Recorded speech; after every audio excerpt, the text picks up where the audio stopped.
हम हर साल जनवरी के मिड में मकर संक्रांति मनाते हैं और कुछ परंपराएं फॉलो करते हैं।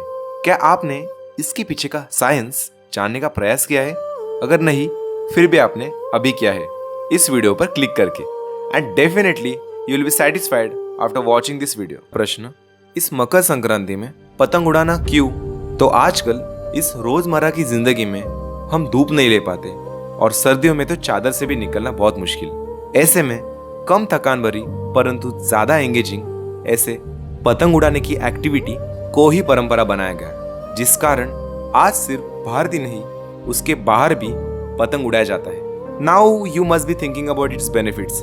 चलो जानते हैं। एक तो सभी दोस्त परिवारों में घुलना मिलना और नए दोस्तों से संबंध प्रस्थापित होते हैं। क्वालिटीज इंप्रूव होती है, जैसे कि team bonding, coordination, communication, competition से गेम इंप्रूवमेंट एंड कॉन्सेंट्रेशन। एक और लेकिन बहुत महत्वपूर्ण कारण, इतनी बड़ी मात्रा में विटामिन डी से शरीर को बहुत लाभ होता है। अगला सवाल है, तिल और गुड़ ही क्यों? शायद हम इस चीज से वाकिफ होंगे।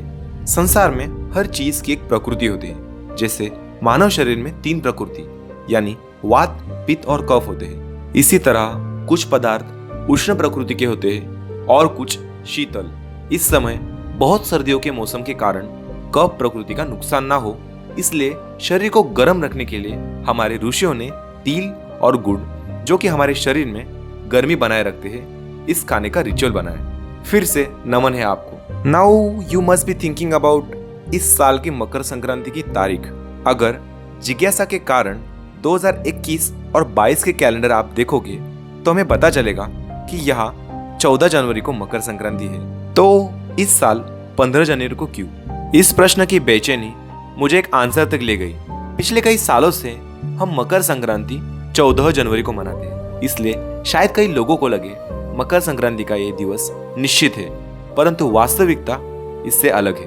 अकॉर्डिंग टू एस्ट्रोलॉजी, सूर्य की गति हर साल 20 सेकंड से बढ़ रही है। इस कैलकुलेशन से हर 3 साल में सूर्य 1 घंटे और हर 72 साल में सूर्य 1 दिन बाद मकर राशि में प्रवेश करता है, जिस वजह से आने वाले सालों में मकर संक्रांति 14 के बजाय 15 जनवरी को मनाई जाएगी और आफ्टर एवरी 72 ईयर्स ये दिन आगे बढ़ता रहेगा। संक्रांति से पहले सूर्य साउदर्न हेमिस्फीयर में होते हैं, जिस कारण दिवस छोटे और रात्रियां बड़ी होती है। इस संक्रांति से सूर्य भगवान नॉर्दर्न हेमिस्फीयर के लिए प्रवास शुरू करते हैं, जिस कारण आज से दिन का समय बढ़ता जाएगा और रात्रियों का समय घटता रहेगा। ये बात शायद मेरे कुछ भाइयों को ज्यादा रास नहीं आएगी, शायद सोने को ज्यादा ना मिले।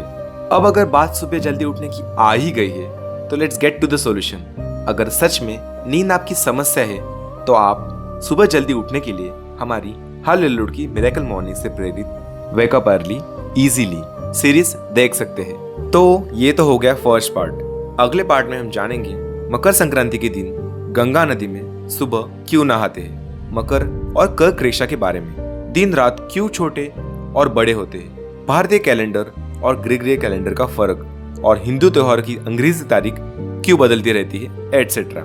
शायद अब तक अपलोडर ने राइट साइड में सेकंड पार्ट रखा होगा, या शायद आप 1-2 दिन में देख सकते हैं। Thanks for watching. Think about it. जय भारत।